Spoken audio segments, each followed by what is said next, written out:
Elder, I appreciate you coming on the Easy Talk, man. Thank you so much for having me, man. We had a full-blown 30-minute conversation. We're already laughing. I feel like we already had the podcast. Yeah, no, it was good. I mean, we talked about Sharia law, geopolitics. We talked about circular logic. We talked about how everything leads to God. Yep. No, I'm glad you're here, man. You're one of the guys that I've had the pleasure of training with and having conversations with that I genuinely think are just full of like volume and value, and you seem like a very genuine guy who believes in his convictions and he doesn't really spout out bullshit. So I appreciate you spending some time with me today and just talking about like just some general things.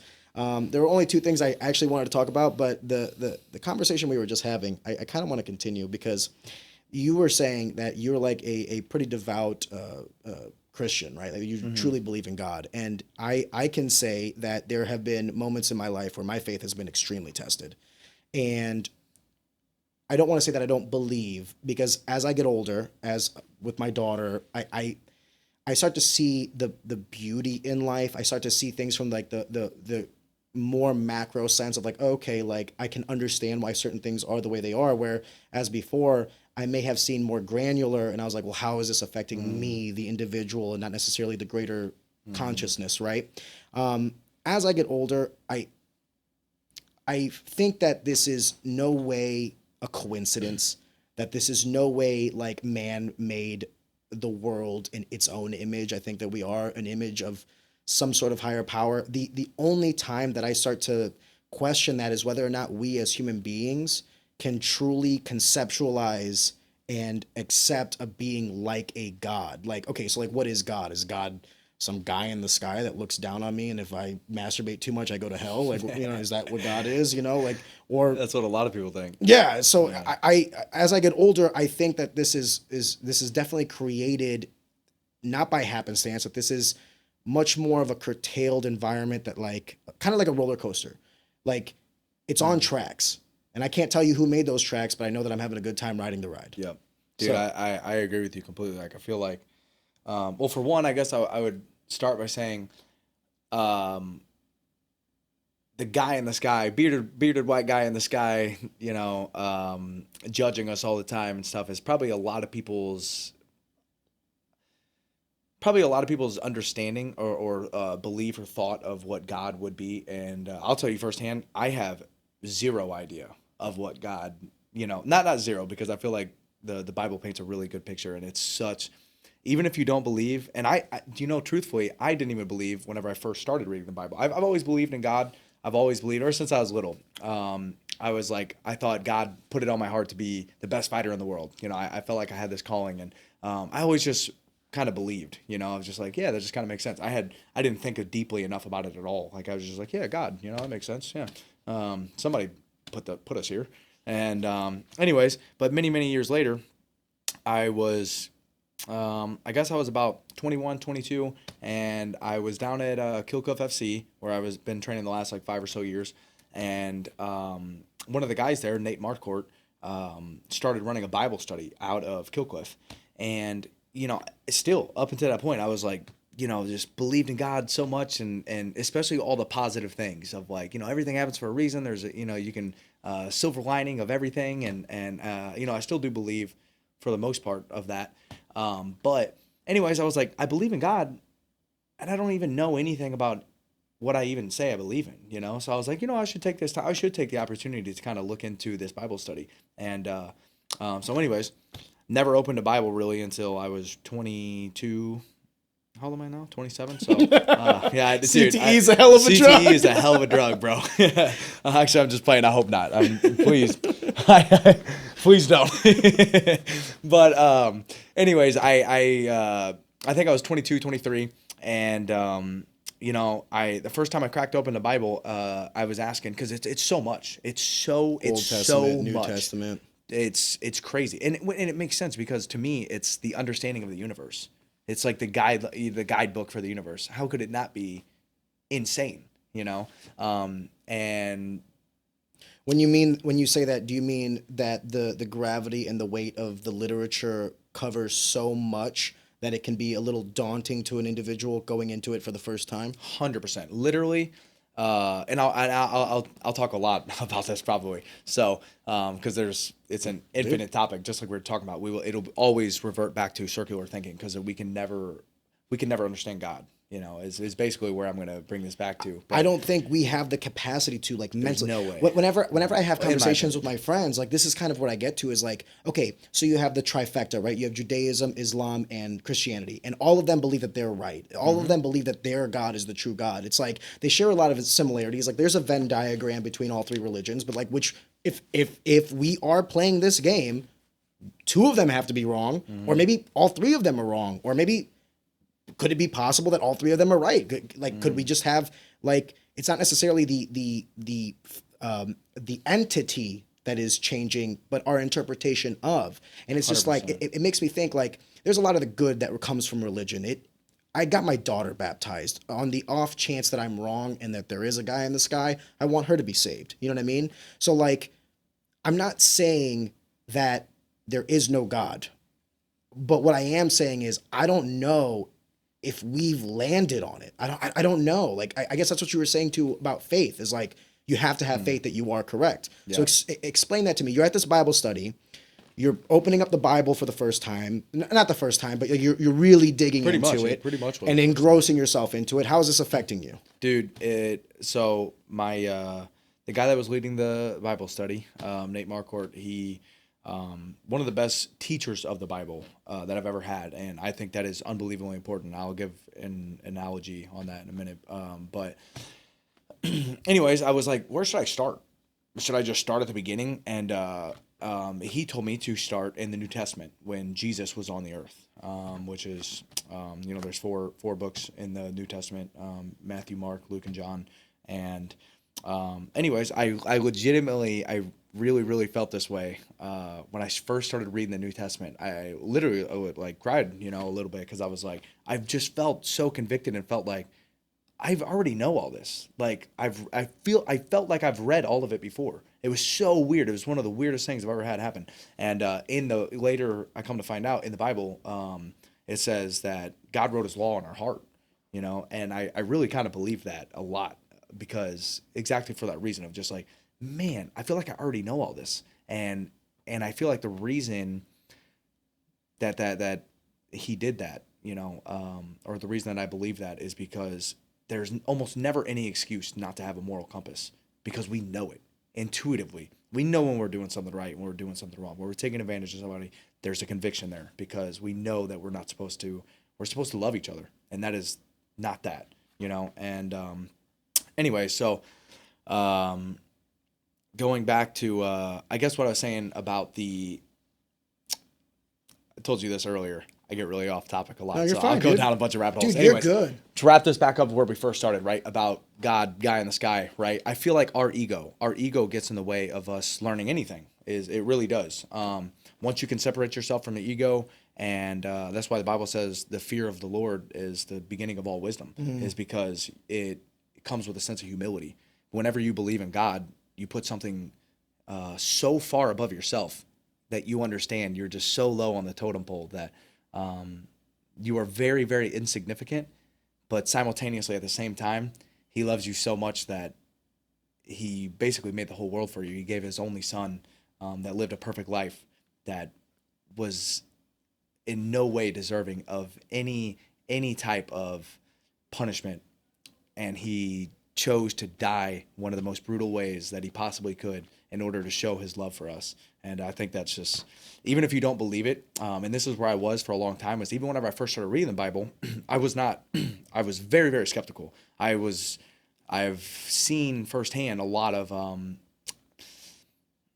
I just disagreed with a lot of the ways that I've seen a lot of religious people live, very hypocritical, say one thing and live another way.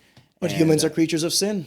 That's what it says, and the deeper I understand, the more and more I spend time reading and understanding the Bible, I'm like, I just believe in it so much, but I didn't understand it at first. I didn't understand it deeply enough to understand what it was saying. Yeah. So everything in life. You were reading the words, but you weren't necessarily taking them in. And 100%. now, 100%. When you were revisiting it, it started having true meaning to you. Yes. You were reading these words, and they were actually speaking to you. Yeah.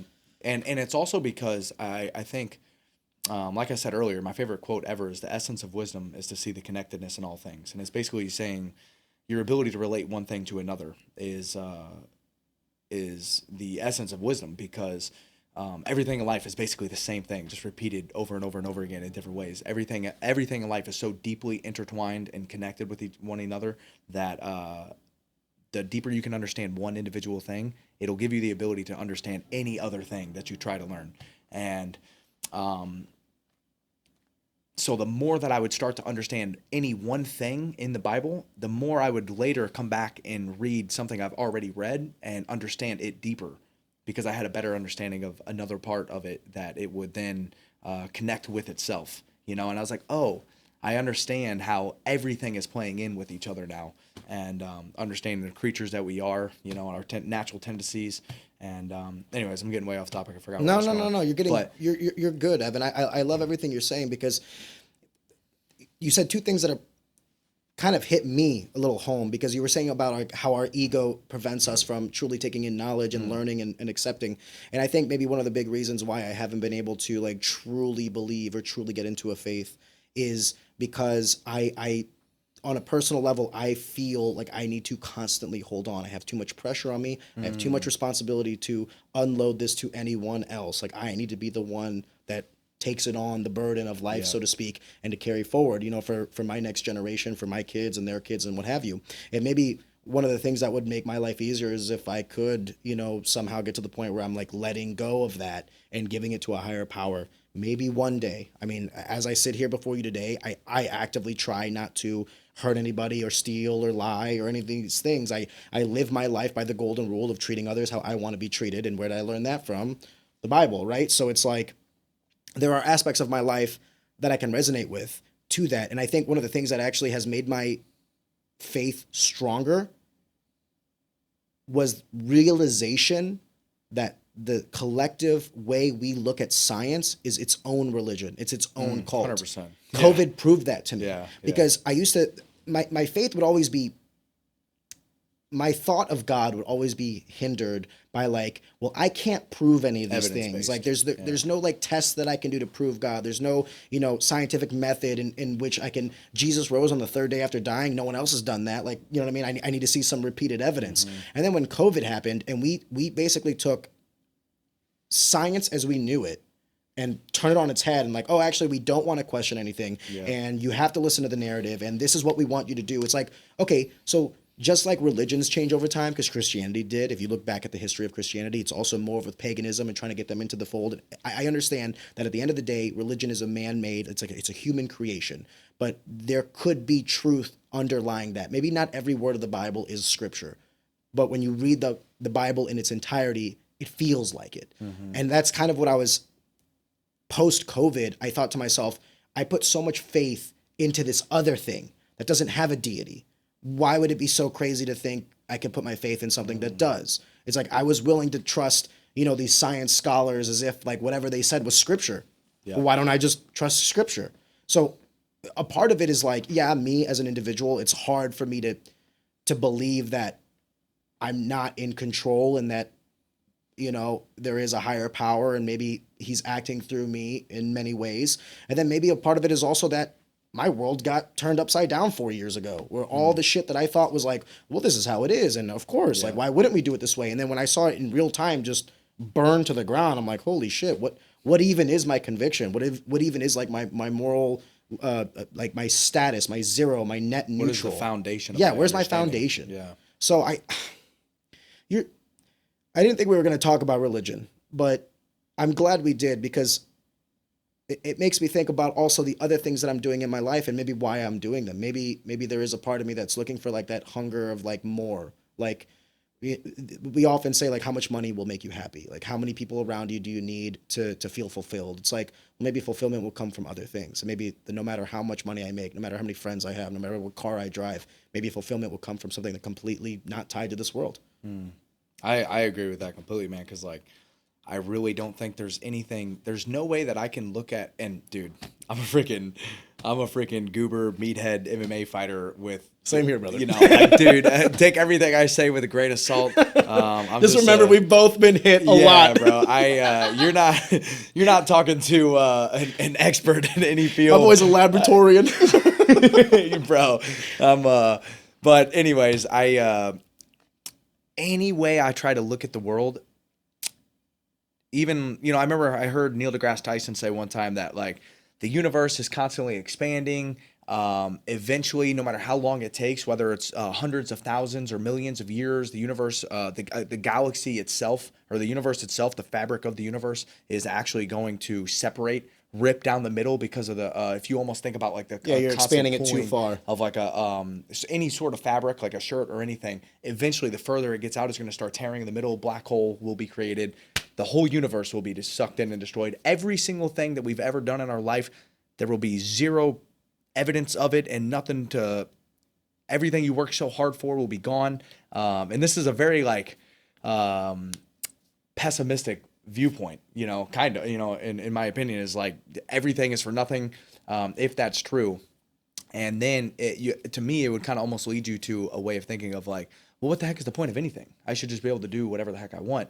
And I just don't believe that's the right way to live. I think that on the flip side of that, when you have God, you believe that there is something that comes after this, and everything we do here is a test and is ultimately super, super important. And again, going back to the yin and the yang, the simultaneous duality of everything in the world, there's such a paradox, right? Where everything's a test and everything is going to matter because it determines what happens after this life. But also at the same time, none of this stuff matters because it's all going to be gone and we're going to be moving on to the next place. So I've had a hard time before. I've had, I guess what I've heard other people refer to as a little bit of an ego death of like, I felt like, oh yeah, I've gotten what I need to from here. I'm cool with checking out anytime, kind of lost all, wants and desires for materialistic, possessions, and which is not always indefinitely true because, my flesh holds on to those things. I'm always going to, want the things of this world. But I really, really, truly have come to a way of believing in the sense of that is just not what I'm here for. I'm here to make as much of a positive impact on the world and other people, and to honestly at this point bring as many people to God as I can, so we can spend eternity together in heaven.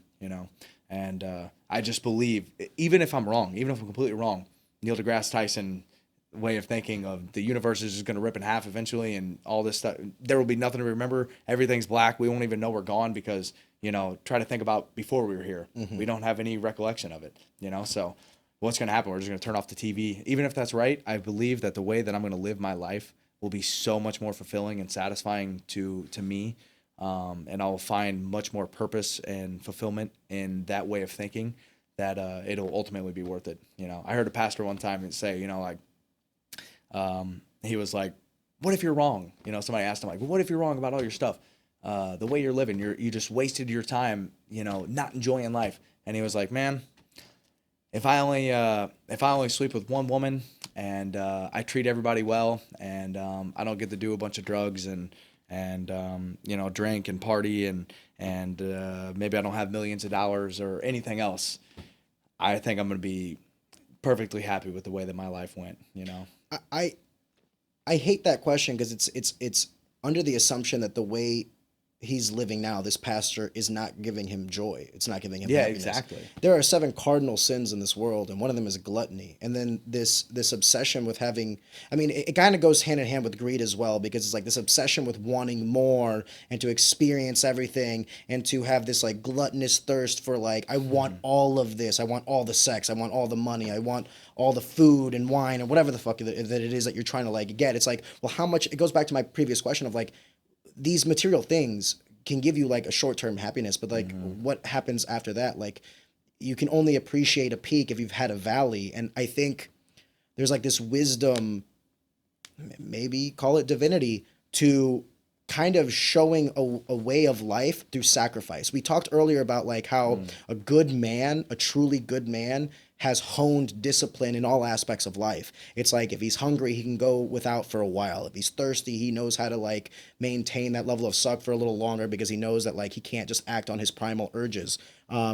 You're This not a is slave to your emotions, the way you feel, you know? if you are, I would call you a weak man. If you were saying that like, oh, I'm so hungry, I need to eat right now, I can't do anything else. I'm like, okay, that guy's mentally weak. Like I'm not Yeah. I don't want him on my workforce. I don't want him as like a friend. I want someone that can like, you know, curtail himself and like contain himself for the short term, for the long term success. That's the sad reality of it is like, unfortunately, that is weakness, you know, and that's a lot of times, I think people, whenever they think of weakness, they think of physicality, you know, and just because you're physically strong does not mean that you're a strong person. Yeah. Seriously. That's what I've seen the most, you know, what I was talking about earlier of like my whole life, I've thought, to truly be the best, you know, I really did believe that God put a calling on my heart to be the best fighter in the world until I was 21, maybe 22 years old. I legitimately believed my purpose in life, my reason for existing was to be the best fighter in the world.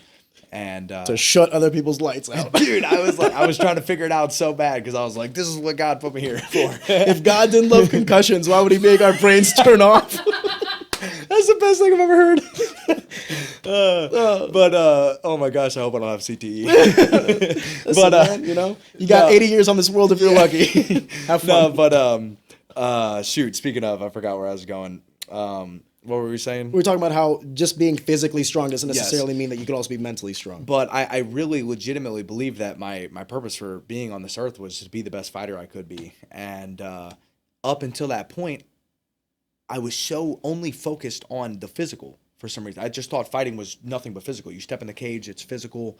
I just had such a terrible mindset, even being in school. And dude, the deeper and deeper I'm able to evaluate myself and look at the entirety of my life, the more I just feel like, oh my gosh, there's no way this was almost not perfectly constructed. Every single thing had to have been exactly how it was in order for me to even come to this understanding of it had to be this way. Anyways, but I had this understanding, or I had this way of Evan, thinking. I thought the exact same thing. Yeah. If all the things in your life didn't happen the way they happened, you wouldn't be who you are today. And do you like who you are today? Love it. Peaks and valleys galore, right? I'm sure there was some prices that you had to pay that seemed steep at the time, but now you look at the collective that you are today and you're happy. I wake up, today is always better than yesterday in my life today. Like I pinch myself sometimes because I'm like, how did I get here? And I love every minute of it. Did I have some setbacks? Did I have some failures? Of course. Name me one person who hasn't.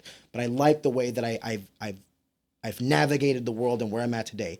And the fact that you said that, you verbalized an internal thought that I've consistently had for the last 3 or 4 years of like, boom, oh my God, it hit. Like, this is for a reason, a purpose, something above me. And that's kind of going back into the whole idea of faith. It's like, okay, well, if I'm not in the control of this, then who is? Yeah.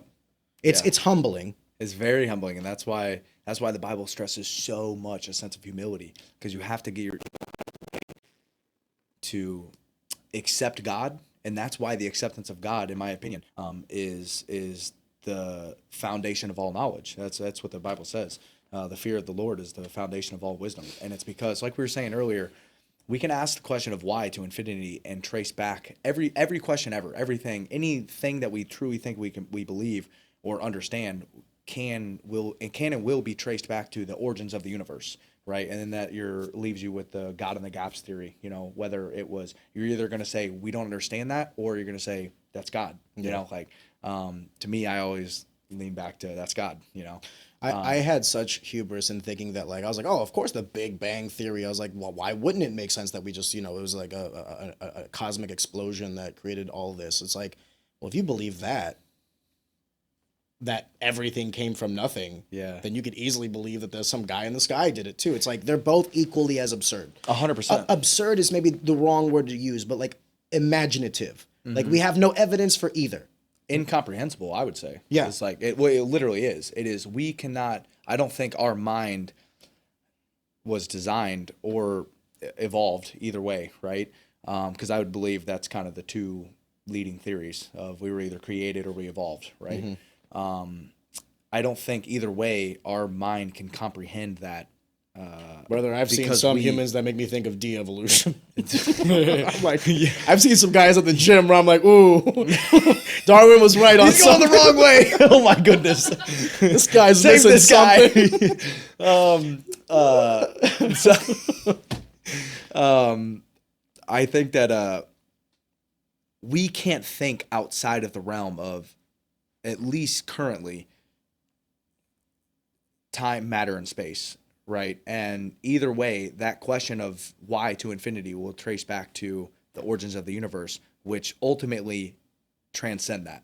There will be a point in your thoughts that you get to the point of, oh, I don't have an answer for what happened before time, matter, and space.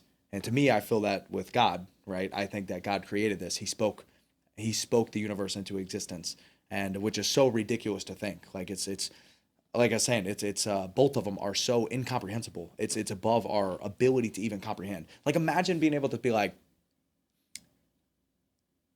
help me to understand the whole entire universe, every single thing encapsulated in it. It's humorous to I even think it's that we could. infinitesimally impossible, meaning with the expanding universe, with every second that happens, it becomes more impossible to explain. Yep, 100%. And in my opinion, I feel like that was just I think that was intentional ambiguity set by the creator of like, if you can ask that question of why to infinity and you always come back to a question you don't have an answer for. And because of that, everything requires faith, whether you believe or you don't believe. Both of them require faith because it's just a belief. And I believe that's just like an amazing, beautiful design, by the creator that I think that's actually, I truly believe that is where our free will comes into play, is because it gives us the ability to choose one way or the other. If we had evidence, rock solid evidence of one way or the other, that God does or doesn't exist, or the universe came into existence through this or whatever, there would be no faith required. We would know for sure. But instead, every single thing in life is faith-based. All of the science we were talking about is we're constantly proving previously thought theories to be that we thought were correct, invalid, or out of as date. we learn more, they're being disproven and shaking and shattering our beliefs on the way that we thought we understood the world, and I just think it's so cool. I get so geeked out because I'm just like, You said the word design, and I have to say that is a recurring theme to me as I've gotten older. When I was younger, I used to think like, well, why do people have to die? Like, if God is all good, then why is there cancer? Why is there war? Why is all these things? Well, once you realize that, like, you can have a perfect entity, but simultaneously have an imperfect creation.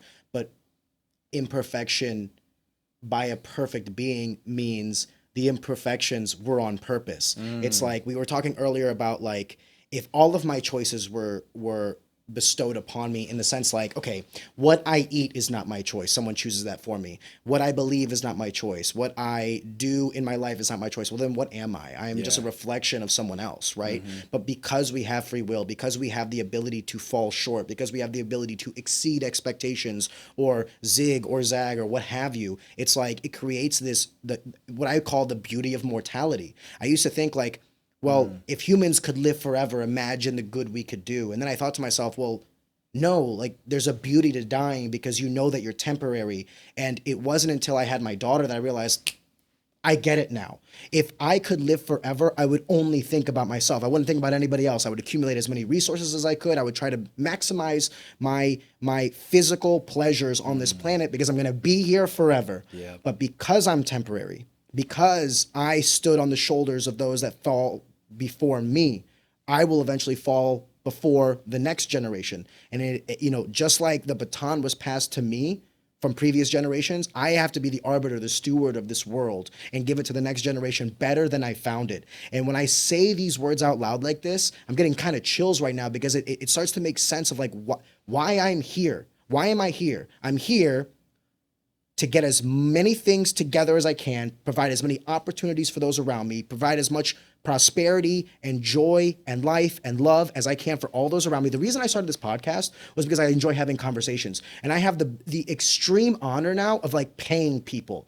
I've never thought that paying someone would feel so good. I used to think of it as an expense. Now I look at it as like a joy. Like, you did work for me. Here's a paycheck. You earned this. I'm glad that we could generate revenue or do something with this so that I could extend to you some prosperity that you've bestowed upon me through your labor.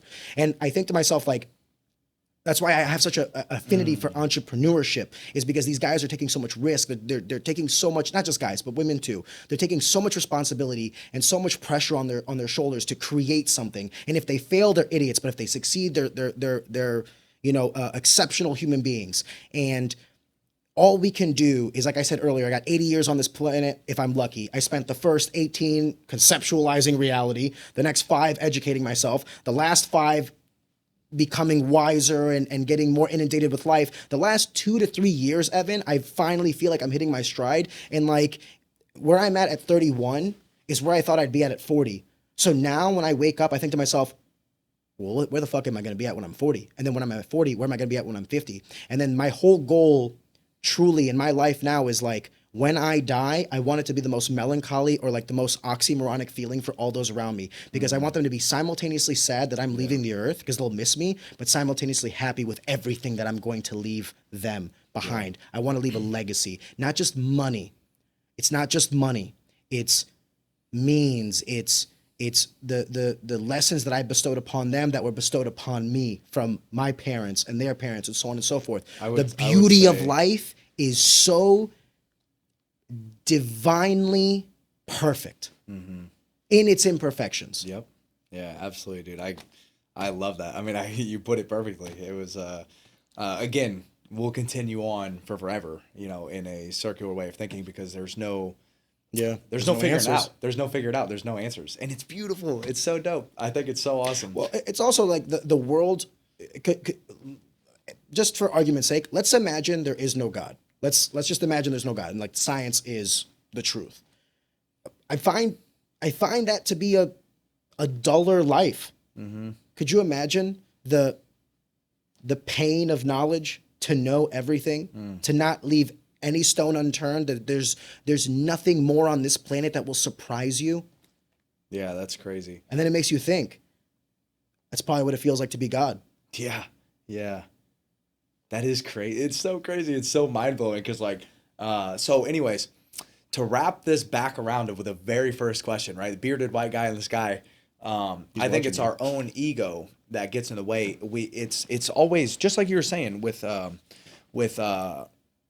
science being almost its own form of religion, right? The experts, it's a cult. The experts turn into God. It's a cult, but just same way that everybody else looks at most religions, right? It's a cult. Humans are just inherently flawed, and the Bible tells us that all the time. And that's why, dude, even if you don't believe, and like I was saying, I didn't believe for a long time. Even whenever I would read it, I would read it like, okay, obviously. It was like, I was so arrogant in my way of thinking, like, obviously this isn't real. And it's okay. Honestly, I think that it's okay to start by even looking at the Bible in that way of, obviously it's not real. All this stuff is metaphorical. There's no scientific evidence of like somebody could die and then rise again. Most of it, healing powers, like it's all nonsensical almost, but it's a pretty cool story. If you looked at it as a fictional story, I would argue it's one of the coolest damn stories ever. It really is. If you just like look at it for what it is, and if somebody could, and it's so enormous, it's such a large library of books. It truly is. It's I believe the canon version of the Bible is 66 different books put together, by over 40 authors, something like that. I hope I'm not messing it up. And so you're almost like reading this library of books and firsthand experiences given by all these different people from so many different years and different parts of the world, and they're all telling the same story of this one man who came to Earth to save everybody and show everybody the way that we were supposed to live, and to treat each other exactly right, and to love each other, and then loved us so much that even though he didn't deserve it whatsoever, because he lived the only person in the world to ever live the perfect life, he died one of the most brutal deaths, the hanging on the cross, nails through his wrists and his feet, wearing a crown of thorns, and whipped and beaten and spit Called a on and false disgraced, and then even while he's on the cross, he says, "Father, forgive them, for they don't know what they're doing." Like while he's being brutalized, and he's just like, they don't even know. Like, forgive them. Oh my gosh, I just think it's such a cool story. And you know what actually got me to believe, what even opened my mind to the idea of like, maybe what if this is real? Is I remember, and it's so funny the way that God works, that like, like we were saying earlier, I almost feel like every single thing, I used to always say everything happens for a reason. And then I started having a really hard time with that the deeper I think about it, because I'm like, the first thing, why do kids have cancer? And I'm like, well, that's a hard one. Yeah. I don't know if everything happens for a reason. That's a hard one. But I do believe, I think a better way to put it is that God can make good of any situation, even what the enemy meant for evil, even the things of the world that happen that are just absolutely like child sex trafficking and kids having cancer and people being murdered and rape and all these evil, not even just bad, they're evil. To do those type of things to other human beings, it's evil. It's evil. And I think even of the worst situations, God can somehow, this is how good he is that he can make good of any situation. So it might not be that everything happens for a reason, but, and maybe it does. Maybe that, now that I'm thinking about it, I'm figuring this out, as I'm saying it or whatever. What if, we have to look at it as an entirety, that we are so locked into our first person subjective point of view that it is so hard for us to step out of our own experience and to look at things as a whole, every single life, connected together as one collective consciousness, one universal soul together, that me and you, all of us, we might just be the same person, God, that I would argue. And that everything in the world works together for its own good somehow. Think about playing like the most crazy, highest level chess player, far beyond even human. We create an AI God, that thinks every single possible step that could ever even happen ahead of time. He somehow sees down the line that every single little small intricacy, even the bad, unfortunately, as perfect as it is and all of its imperfections, like you said, somehow equals out to the most beautiful, amazing way that anything could ever happen. No, I love the thought that life is beautiful, because I do believe it is. And I love when you're extrapolating in this conversation, you're saying like, I'm kind of realizing this as we're talking about it. This was honestly why I wanted to start this podcast.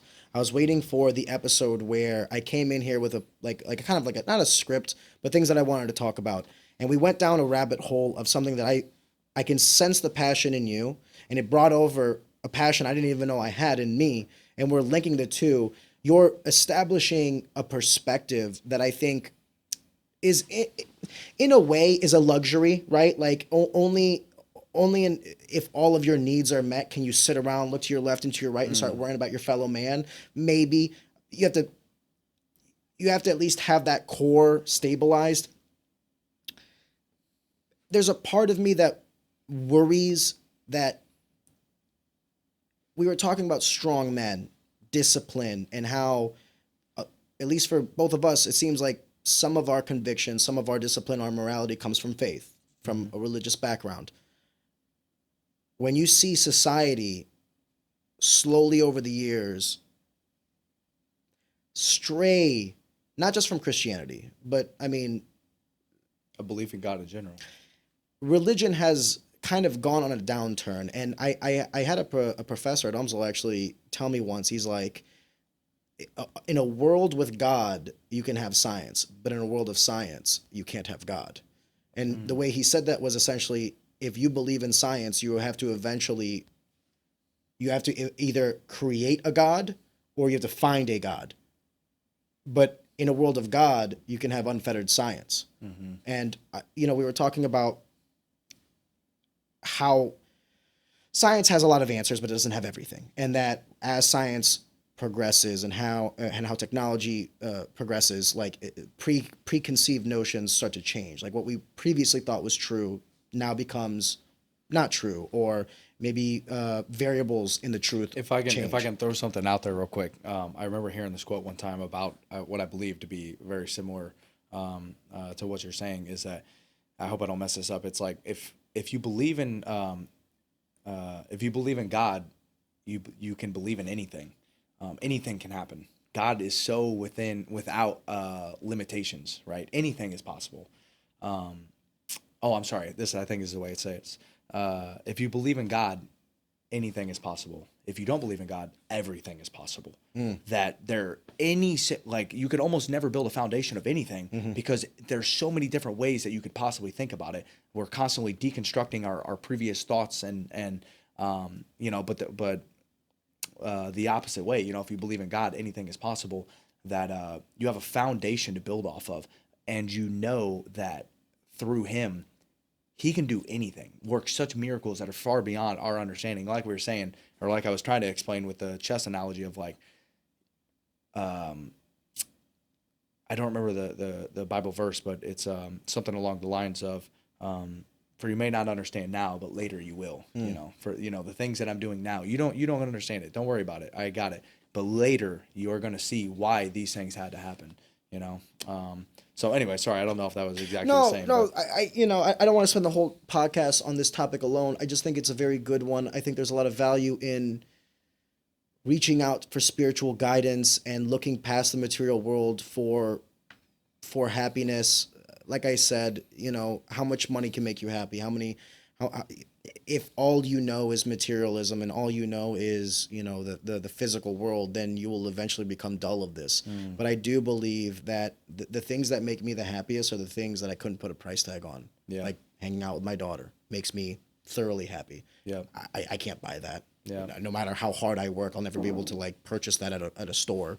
And that could be something that I could be making $10,000 a year or $10 billion a year, and I could still have that. Yeah, so if you could encapsulate that into a pill, it would be the most sold drug on the market. Dude, I say it all the time whenever I come home and I hug my daughter. I'm like, this is good for my heart. This was good for my soul. Like my heart feels happy. I feel lighter. I feel less burdened.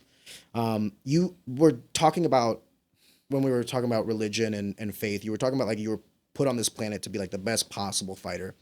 And the reason I brought you on was actually to talk about the fighting aspect, because you are an MMA fighter. You've achieved the top echelon of your craft, which is going to the UFC. I guess not the top echelon, but like the highest mark, or what everyone in your field strives to do is fight in the UFC. Yeah. I wanted to just briefly talk about, the background of training, how you got into the gym. What did it cost you to get to this point, and what is the goal looking forward? So real quick, if it's all right, I'm gonna give one more little talk on the religious side of things, and it's actually a martial arts analogy, so it'll bleed right into what we're talking about. So I really feel like the same way. I think every single person out there should train martial arts. If you have the ability to train martial arts, you should do so, because again, like we were talking about the discipline, the ability to control your emotions, the camaraderie that it builds, and the understanding of what it takes to build skills. I think everything in life is a skill. It just has to be practiced, and it can be practiced and developed. And martial arts just teaches you so many great, amazing things. What you do on the mats directly impacts what you do off the mats. And the same thing, vice versa. Who you are off the mats, I think that's where a lot of fighters fall short. Who you are off the mats directly translates to who you are on the mats. Tell that to John Jones. I was just about to say, with a few exceptions. John Jones, like, if you listen to this, I love you. Don't kill me if you ever see me. Ben Lawler and the Tom James family will ensure that whether you're purchasing your first custom fit suit or your 50th, the process is unrivaled. With the experience and quality of the Tom James name, allow Ben Lawler to help shape the vision that is your professional brand with a suit that speaks to the conviction in their craft. With fabric sourced here in the US, you'll know quality and craftsmanship are top of class. Like a sculptor examines wet clay before creating a masterpiece, Ben Lawler will walk you through the process of selection, measuring, and stitching to ensure your finished product is a work of art. Putting your trust in Ben is a guarantee that your brand will elevate to the next level. And always remember, you don't get a second chance at a first impression. Anyways, I say that also, and I say that I don't think anybody should fight unless you have a burning desire in your heart to be the best in the world. There's a lot. It's a very dangerous sport. There can be, I think people underestimate the damage that can be done in a real fight, especially at a high level. When you get really good, the number one scoring criteria in our sport is damage. And when you get really good at scoring, you get really good at causing a lot of damage. Man. You get really good at inflicting a lot of damage. Anyways, I think that everybody should train martial arts. You do not have to fight to train martial arts. You can go to a gym and just hit pads, just hit the bag. I mean, you can honestly even go to a gym and never have physical contact with somebody if you're that worried about it. But I don't think you'll ever get the full experience of martial arts if you don't. I think jiu-jitsu is the best. I think it's the lowest barrier to entry. Yes, I couldn't think of it. That's exactly what it is. It's the lowest barrier of entry. You know, it's called the gentle art. You know, is one way to look at it. And there's no strikes. You're not getting punched. You're not getting beat up. But you are getting put in uncomfortable positions. You're gonna have to learn how to work hard. The jiu-jitsu can be very, very difficult. You know, but it can also be very easy. You know, so it's the lowest barrier of entry. I recommend anybody and everybody try jiu-jitsu. Well, it reminds me of a quote that I once read because the gentleman is dead, but it was basically Socrates, and he said, "It's a shame for a man to hit the age where he no longer knows the prowess of his and the strength of his youth, but it's even sadder for a man to have lived to that life and never known it." Yeah. Meaning, it's all like. At the end of the day, we're going to get older and our bodies will leave us. But at least when we were young, we strived for like the highest level of physical acumen that we could have. And we knew, at least at that prime time, for the briefest of moments, what we were truly capable of. Exactly. And you know what's cool is I don't think nobody will ever know what we're capable of, because I think those will continue to exceed we all stand on the shoulders of great men. The best fighters in the world exist today. Unarmed combat has never been better than today, with the exception of tomorrow. Yes. Like, we're only going to get better. Because of those before. Yes. I mean, everything is knowledge-based, right? So it's like, when martial arts was this segregation of martial arts, and like it was like this style versus that style, or not even versus anything, it was just like basically this is our way of fighting and we're not looking to like modify it in any way, shape, or form. When those barriers collapsed and we started to, as a collective consciousness, make martial arts its most pristine self, we now trim the fat on anything that's not useful isn't taught. Think about like any MMA class that you go to now, like boxing, jiu-jitsu, all of these instructors are now modifying the way they teach these things. Like you hear all the time, like, oh, this is sport jiu-jitsu. Like, you know what I mean? We're going to learn things in the gi or stuff like that. MMA has its own bracket for everything now. You go to wrestling practices at MMA gyms, they have MMA wrestling, like wrestling with the intention of like, you got to watch the guillotine, you got to watch the strikes, you got to watch a knee coming in on a double leg. It's like, you can essentially modify every martial art to be it's a better version of itself, to be used in synchronicity with other martial arts. The reason I got into martial arts, I was actually telling my producer Kayla this. I didn't think about it when I told you this, Kayla, but I said that I'm not artistic in any way. Like, I can't play an instrument. I don't know how to paint. I can't draw. I don't know, how to play the violin or the piano or nothing, right? But you know what I do know how to do? I have a beauty of violence within me, and I learned that and I honed that through the last 13, 14 years of my life. And I might not be the best at it, but damn right I'm pretty good at it. Well, and I think a lot of people get turned off by thinking about that, of like, oh my gosh, that's so violent, and how could violence be an art? And unfortunately, and I don't even mean this to sound bad, but I think that's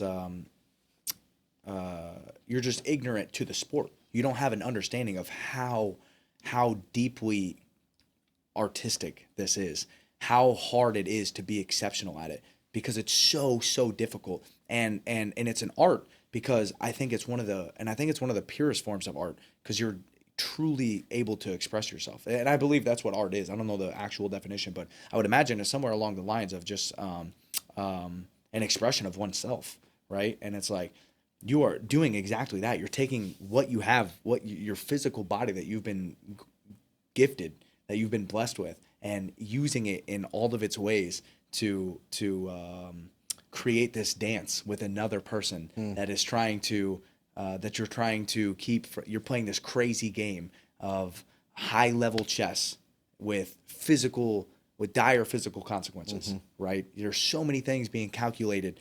You know, I'm seeing every single time he steps left, he's leaving his calf exposed and he's dropping his left hand. I know he's reading this and he's setting me up, so I'm trying to slip and then roll, and then I'm setting up the takedown. And when I get taken down, I gotta shrimp to one side to get, I can't be flat on my back. All of it.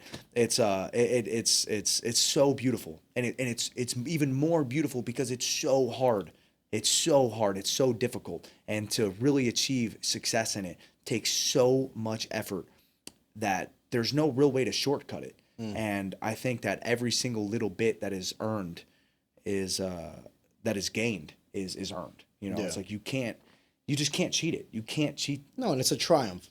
Every accolade in martial arts is a triumph, because it's a triumph not over just yourself, but those around you. It's like, how do you know if you're good? You have to Show it. You show it against somebody else. Like, how do you know if you're good at jiu-jitsu? You can sub other people. Does that make you bad at jiu-jitsu that you got subbed? No. It just means that this guy could be better than you. Yeah. But like, the only time where it's bad is if you don't know. Like, if you've never done jiu-jitsu, if you've never boxed, if you've never wrestled, if you've never done any sort of combative, I think women should do it for the mental clarity and for the ego boost, and also to like physically defend yourself against men. And I think that every man should do it. Every man should do a martial art of some sort. They often say that, like, to build a better society, like, everyone should wait tables, or everyone should like enlist in the army. I think there's like some truth to that. Like, once you serve other people as a waiter, you you realize what it's like to serve, so then you have an appreciation for it. Kind of similar aspect in military service is like, you're serving your nation, you're serving a higher thing than yourself, and you're finding this camaraderie in your band of brothers, right? Like, you're one of a unit, so like you kind of lose that sense of ego. But to do a martial art and to expose yourself, I've never felt more naked than when I was in the cage fighting, because I realized that, like, I spent hundreds and thousands of hours training for this moment. And if this dude throws a high kick that I don't see, everyone around here is going to think I suck because I didn't see it. Yep. Meanwhile, they don't understand. Like, they truly don't understand. You were saying it's high level problem solving with dire physical consequences. It's absolutely true. And it's like, you could put so much of your heart and soul into this and still get the outcome that you don't want. And that's what's like both crushing and beautiful about this sport. And it's true to life. It's just true. Yeah. It is what it is. That's what I love about the cage, man. It's like, it's the truth. It's the truth. And I feel like I love fighting so much now, because I think it's the most analogous thing to life. It's the most closely relatable thing to life, because life is a fight for us all. And if you don't agree with that, I think that you're sadly mistaken, because I would argue that that every single action that we take requires a fight between choosing comfort or uncomfortability, doing what's right or doing what's wrong. And life is just a fight for us all. We have to every single one of us is fighting battles that that we each don't understand, we don't know. And that's why I was saying, so to go back earlier to what I was saying, I did a poor job putting this all together. Everybody should train martial arts, because you're learning to fight. You're learning how to fight. You don't have to fight. You don't have to do the sport of MMA. You should learn martial arts because you're learning how to fight. You're learning how to fight on the mats in the physical sense, and it's going to teach you how to overcome mental fights in your mind, right? And along with the most important, the spiritual fights. So what you do on the mats will directly translate to everything else you do off the mats, whether you're an entrepreneur, whether you work at McDonald's, or you're trying to be a better mother, brother, son, sister, wife, husband, anything, which I think those things are the most important. The quality of person that you are directly dictates the quality of life that you have, And I think the Socrates quote that you were talking about is something along the lines of like, no man has the right to grow old without understanding the physical capabilities of his body, Of their youth. of their youth, yeah. right? And it's like exactly like you said. It's just like, man, what a sad. What we are missing one of the greatest blessings of our life by not understanding the greatest piece of machinery that is known to this planet. We're like, that would be like us. I'm coming up with this analogy on the spot, so it might be garbage. Like a penguin without it might beak. be hot garbage. It might be like a salmon swimming under the river in a toaster that's just got. Wait a minute. No, I'm just playing. But it would be like going back to the Stone Age and giving somebody an iPad, you know, and it's like them just being like, I don't understand this, and just throwing it away. And it's like, whoa, you didn't even try. You didn't even explore it. You don't even know the value of what you're holding. Exactly. And I remember reading in the book, See You at the Top. Michael Chandler, see you at the top. That's where he got it. Why are you gonna say it like that? I love that dude. But he, anytime I think see you at the top, he's done such a good job branding it. I need to brand myself like that. What's gonna be your saying? I don't know. Love, peace, and happiness. Doesn't have the same. Jesus loves concussions. That's right, dude. That's the best one. Jesus loves concussions. That's so good. But if he wanted your consciousness to be intact, he wouldn't have invented me. That's right, dude. That's so good. That's so funny. No, but in See You at the Top, I believe he was giving examples of these lawsuits, people being severely injured, losing limbs. And they win millions of dollars. And every single one of them, if you ask them, would you give that money back to get back whatever you lost from your body? And they would say, without a thought, without a question. And you're talking about people with like bodily harm, like they lost an arm, they lost a limb, or they lost like maybe they're paralyzed, and like the money. Everyone looks at that and like, oh man, now they're a millionaire, but like that guy just wants to walk again. Now you lost the greatest blessing of life, like our physical health. You know, you can have a million problems in life, and if you get sick or you get hurt, now you only have one. It's that's it. You're trying to overcome that. And so if you look at it from that lens, we're all already millionaires. If we wouldn't trade what we have, our physical body, for millions of dollars, then what we have is of more value. And it's like a lot of times I think we lose that because we think of things that are given to us, that are gifted to us, of having lesser value because we did nothing to earn them. You know, and that's another beautiful thing of God, man. It's just like, think about that. All the worldly, materialistic obsessions that we have. And it's like, we wouldn't even trade it for what we were given at birth, you know? And man, I just think that's so cool. But, so I think every single person should train martial arts. Can I piggyback off that real quick 100%, though? 100%. I think one of the beautiful things about that too is that you don't know what you have until you lose it. And one of the beauties of life is like, in your youth, when you're in this moment, it's hard to appreciate it because we're at our peak. And it'll only be once we get to that valley that we really truly understand how good we had it, and that there's like a blessing to that as well. That's why whenever I listen to older people tell me like tales of like their past and stuff like that, I used to look at it as like, oh, this guy's just trying to relive the glory days. Now I realize it for what it is. It's like, no, this guy is trying to part with me wisdom. He's explaining to me like this small hurt he has or she has, and like they're trying to extrapolate to me like, hey, enjoy it, embrace it, covet it, because you will not be able to hold on to it. And I think it's a shame to see how many young people now kind of, you know, run it red with like poor diet, poor mental health, poor lifestyle choices. And it's not even about like the martial arts aspect. Let's say, you know, they're playing basketball, they're doing football, maybe they're not necessarily doing martial art, but they have like an endeavor. And when that endeavor ends, it's almost as if like their lives are ending. How many people do you know that were like former athletes that are like a ton, like fat and like have let themselves go and kind of like there's like a depressed mood about them? I think that they could probably benefit from training martial arts the most.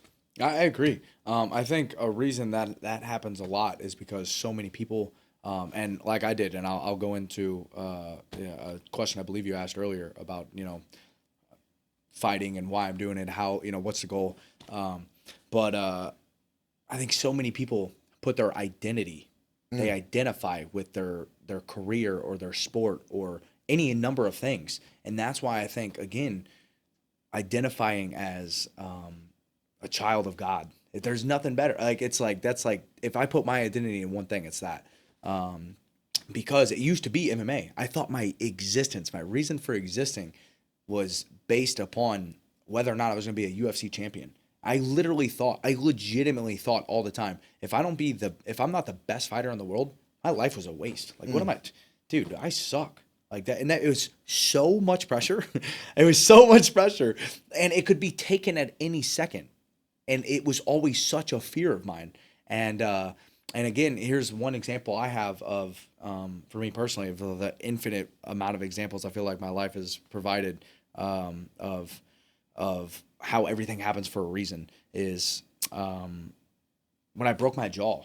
Is literally one of the best things that's ever happened to me. And it was also life. a freak accident in the gym, right? Super freak Like accident. you were sitting on the side of the mats. So I wasn't sitting on the side. I was in practice. It was super crazy packed practice. It was Wrestling Wednesday. Everybody was there. Actually, I believe Gilbert Burns was taking down Jason Jackson and almost ran into me. I jumped out of the way. I was like, whew. Just missed them, and when I did that, I jumped in between two more groups. I jumped out of the way of Gilbert and them, and I jumped out of the way of the other two groups. I was like, "Oh my gosh, I gotta get out of here!" It was a madhouse. You know how it is. Sometimes, like when the mats gets crazy packed, everybody's And that's fighting. if the mats are dry and not slippery with everybody's sweat. Yeah, exactly. And it's a madhouse, and you're so focused on another beautiful thing of martial arts is the meditation aspect of it. You're so singularly focused on this present moment that you can't be anywhere else. And it requires all of your attention and awareness, that you're not focused on what this guy's doing over here. You're just trying to get this double leg, you know?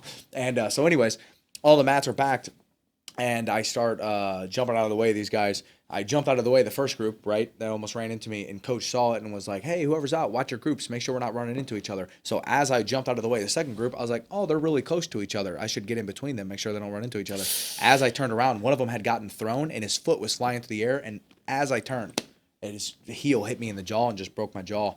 And anyways, actually, funny enough, I remember the next day I came into practice. I just came into the gym. I was walking around like this because my jaw split straight down the middle. Yeah. If I opened my mouth, my jaw would hang. So I just kept my teeth clenched. So I just keep it like this, and my mouth wouldn't get messed up. And I had to wait like that for So you didn't go to the hospital that day? I did, and they told me I just moved to Florida. I'd been there for like 6 months. Okay. And the ER doctor said, yeah, it looks like you're going to need surgery. You're going to probably have to wire it shut for 2 months. And but I told him, I was like, I think I'm going to go home. It was something along those lines. You show up to MMA practice the next day, like, we just grappled today? Yeah. I'm just going to work kicks. This is why there's a ref in a cage to save you from yourself. Yes. Dude, 100%. So many people are too tough for their own good. Yeah. And that's so cool. Freaking warriors. I think what humans are capable of is fascinating.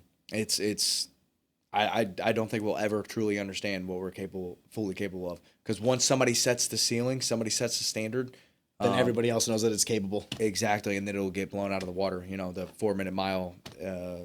I didn't mean just like even out of just athleticism. I mean like, in anything. Like mentally, I've been able to overcome things that when I was like 16, 17, I remember I used to watch WEC, like Uriah Faber and Jens Pulver, and I was like, Jesus, cage fighting, I could never do that. Yeah. Look at me now, kind of thing. You know what I mean? Yeah. It's kind of crazy at like how perspective can shift and goals can realign, and then before you know it, you're doing all the shit that you never thought you could do. And not only doing it, but like proficiently at it. Now this is a passion of yours. Now there's goals associated with it. It's beautiful. I often say to people, like, don't hunker down today. Like, who you are today, how you feel today is like, just give it 2 or 3 years. You might be a completely different person, for better or worse. Yep. So be cognizant of it and understand change is coming, and always look to make yourself better. Because if you're not looking to make yourself better, there are forces at play that will make you worse. Sorry, I didn't mean to interrupt you. No, 100%. Everything is. So you're sitting there, broken jaw. Real quick, Jordan Peterson has a great quote on that. Exactly what you just said. He's something along the lines of like, never overestimate who you are now, but never underestimate who you could be in the future. And it's like, don't think too highly of yourself right now, because you could be much better or much worse later on. Don't think too greatly of yourself right now, but never underestimate the person that you can become through diligent, intentional effort, you know? And I love that so much, because exactly like what you were just saying. Real quick, I'll finish the jaw story, I guess. Dude, I get so sidetracked. I need to. I got one or two things I need to say about the very first opening question about the bearded guy in the sky. I'm remembering now, dude. I'm so bad. I love it. I love dude. it. But anyways, so I jumped out of the way of the first group, got out of the way of the second group, turned around, got kicked in the face, jaws broke, and so I had to wait like 3 days before I was gonna go home because, dude, I was dead broke. I was just scraping by, trying to be down there in Florida, and the doctor told me, he was like, well, if you have surgery here, you're gonna have to get your checkups here and everything. Another surgeon doesn't want to touch another surgeon's work, and so I was like, oh, I'm gonna go home. So I'll just get surgery at home. So I just had to walk around with my mouth shut for a couple What's days. the time frame of that? So it took me 3 days to get home, and then I had surgery the next day. Jesus. And then it was about 6, maybe 7 months before contact. But again, so before this, I was, oh man, dude, so crazy. Life is so crazy, dude. God is so good. But before this, I still believed my purpose was to be the best fighter in the world. And, anyways, I was terrified. I was so terrified of, remember, like I was saying, like, my purpose is to be the best fighter in the world. If I'm not a UFC champion, my life was a waste. Everything in my life was riding on this. My identity was that. And a lot of that, the reason for that, looking back now, I didn't even have the ability to self-analyze anywhere near the way I do now because I've learned so much more about myself and who I am and who we all are as humans. But I like you were just saying with like watching the WEC and your eye favoring them and you're like, oh my gosh, that's so crazy. I remember watching, and I know now this has had to have been what it was, or what I would imagine, is I remember watching on the TV. I was such a scared, insecure, weak kid that I was like, man, look at those guys.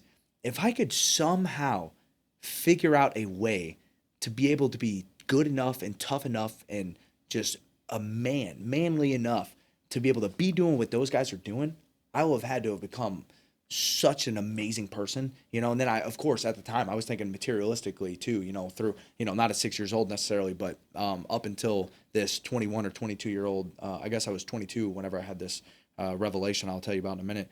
And I was like, I'd always cared about doing good things. I was like, yeah, I want to help a lot of people out whenever, I want to be able to have a platform and, spread love and positivity and, to really be able to help out the misfortunate, because I have been so blessed. But everything came second to me, truthfully. It really did. I was so selfish because I had always heard this is a selfish sport. If you want to be great at it, you have to be selfish. You have to be so singularly focused on this one goal that you can't let anything else get in the way.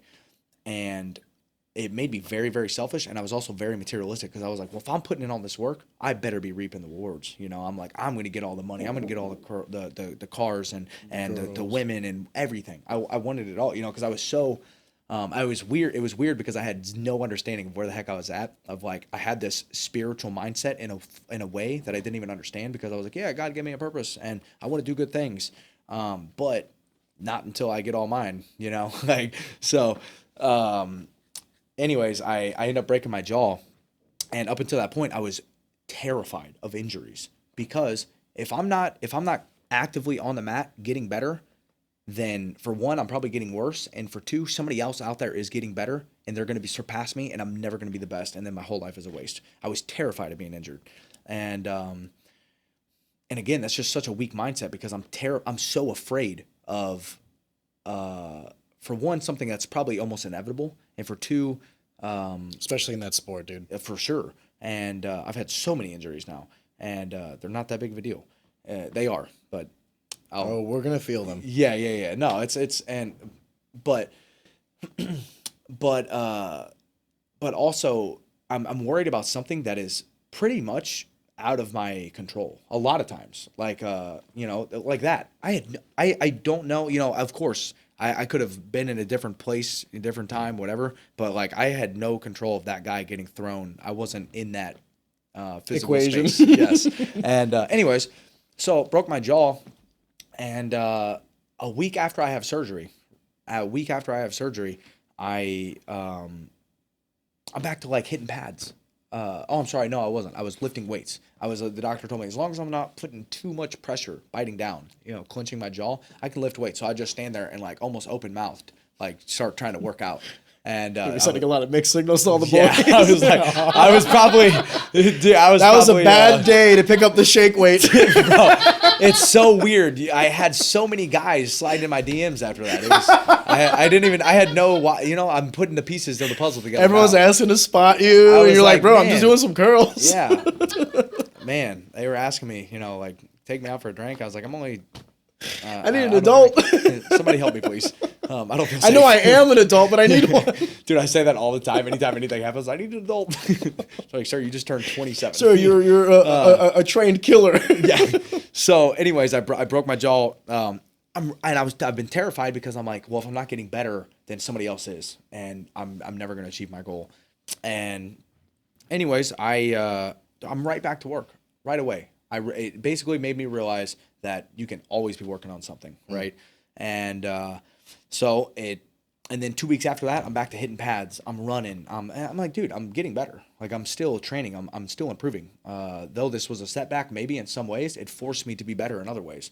And again, God can just make such light out of any dark situation. I thought it was a really bad injury, a really bad situation. I was terrified because I'm like, dude, what if I get knocked out easy? What if my jaw breaks over and over again? What if this ends my career? And not at all. It's like I've had some war sense, boy. Yeah, it's like it's really been. It was one of the greatest learning lessons, learning experience I've ever had in my life. And this is truly, I'll try not to get emotional about it. This is truly the biggest part of that jaw break injury. Is I hate to even think about the way that how selfish I was at this point in time. And again, I think I justified all of my selfishness. My selfishness with wanting to be selfless eventually. And I still do think that way in a way. I think about being selfishly selfless. Putting yourself first in order to be the best version of yourself, so you can ultimately impact other people's lives and have more to give. So. But before that, it was always me first. It didn't matter if now it's the other way around. Doing the right thing and being a good person far exceeds what happens in my fighting career. I've placed now my identity from being an MMA fighter. My identity is now, a child of God and somebody that wants to just positively impact the world. And so, anyways, while I was home, because I flew back home to be with my family and stuff, and just be home, not have to pay for rent, being in Florida since I can't even really train and stuff, save money. I was working, cutting grass and stuff while my jaw was broke, so I could save up money to get back to Florida whenever my jaw was fixed. And I had a little cousin that passed away in a car accident when she was only 19 years old, and being at her funeral literally changed my life. That's all right, man. It's I've had plenty of time to deal with it. And I know, but I'm still sorry. But yeah, no, it's and again, dude, it's like, and I almost feel bad thinking this way, but it's like, it's really just one of the beautiful things of life, is just the way that changed my life. Is like, man, how crazy is this? Sometimes like you have to have something so tragic happen in order to like open your eyes, and literally being at her funeral, right? This beautiful freaking 19-year-old precious angel. Just getting life taken away from her way too soon, never even had a chance. And it made me think, I was like, man, what is my funeral going to look like? If I this could very easily happen to me. It really kind of put my own mortality at the in my face for the first time ever, and I was like, if I died tomorrow, if I died leaving here and I had this funeral, and what would my funeral look like? And I've dedicated my whole life to just trying to be this freaking this dude that beats people up, and it's cool. And I was still, like I said, I always cared about treating people right. And like, I had aspirations of doing good things. But dude, that could be all gone. Like all of it, completely, all life itself, let alone, just having like an injury and my career goes away or whatever. What is my funeral going to look like? And I started thinking like, dude, how sad would it be if I spent my whole life and I'm laying in this freaking wooden box at the end of my life, and the only thing that everybody at this funeral is talking about, man, He was a great fighter. what a great fighter this guy was. Man, the world really lost a good fighter today. And I'm just like, dude, that would be so sad. That would really be like, what a waste of time here on this earth. And I literally felt like God came straight to me and just spoke straight to me and said, now that you believe and understand that nothing else in the world matters except for being the best you can be, because that's what it's going to take to be the best, I'm going to show you there's a lot more important things in life. And like immediately I was like, oh yeah, my purpose is not being the best fighter in the world anymore. It's to be the best person that I can be, you know. And now I realize this pursuit of being a champion in the UFC was literally had nothing to do with being a champion in fighting. It was being a champion in life. You know, as cliche as that is, the things that the fighting has taught me and the person I've become through the efforts that I've put in on the mats, it directly shaped me into the person that I am, and now giving me the ability to be a better brother and son, and hopefully, you know, one day a husband and father, and all of these things that are so far more important than being a champion in the UFC ever could be, you know. And Evan, I don't think I've ever told any other fighter this. I'm a fan of yours. oh man, I've seen you grow up so much in such a short amount of time, and you know, we've had conversations before, but I don't think we've ever had a sit down for more than 10 minutes. Yeah. I didn't know that you thought about life in this manner. I didn't know that you were, I knew that we had a kindred spirit in our meathead mentalities, and I knew that we also, like, from the conversations I had with you, I knew that you had a moral compass and that you were a good guy. And like, I was like, okay, Evan, like he's the man. Like I love having him around. He brightens up a room. You know what I mean? But only sitting down with you, talking with you now, do I realize just how much wisdom you hold, just how much like purity you have. And it's infectious. I now understand why you have so many of the successes that you have in your life. And it's not just necessarily about the work ethic, the mentality, all these other things, but it's like, it's the culmination of all these things. Evan, I truly think that the sky is the limit for you, especially because I've always admired your work ethic when it came to the gym, but I didn't understand the gravity or the depth of you as the individual, and that you thought of such complex life inspections this way, and it's very sobering. I don't think I've ever had I've never been a fan of any athlete until today. Until you. Dude. I Well, genuinely hope you. you achieve all the things that you want, because I can't imagine a better person to have it. I can't imagine success and wealth and prosperity to be on better shoulders than you. So I'm not trying to like brown nose or anything. I didn't know. I had an idea of who you were. This conversation has really opened my eyes to who you are, and I just gotta say I said this to Wayne. Maybe I'm throwing around this word too much, man. I love you, man. Like I'm glad you exist. I love you too, man. Seriously. And I don't think that, dude. I know I probably use this word too loosely, because I truly feel this way of like I don't need to know you to love you. You know, of like, dude. I feel like I've came to understand myself enough to understand us all. You know, just as people. Of like, dude, we're all so similar. We're all such the same thing, just over and over and over again. The essence of wisdom is to see the connectedness in all things, and especially people. We're the same thing, and we're just living different lives. You know, like we're all shaped by our life experiences. And it's like, I remember hearing Joe Rogan say one time, it really clicked in my head for some reason. He was like, I might be you if I lived your life. I might not be me. I might have made every single decision that you have made because of your life circumstances. I have no idea. I literally can't fathom or try to understand your life, because I don't know how. The way I kind of look at the world in two different ways. Like there's two different worlds. You know, there's the objective reality that we all share. You know, there's just one co-inhabitable planet that we're all on, right? And there's like this objective reality where we agree upon certain truths because it's better for societal for a society and things.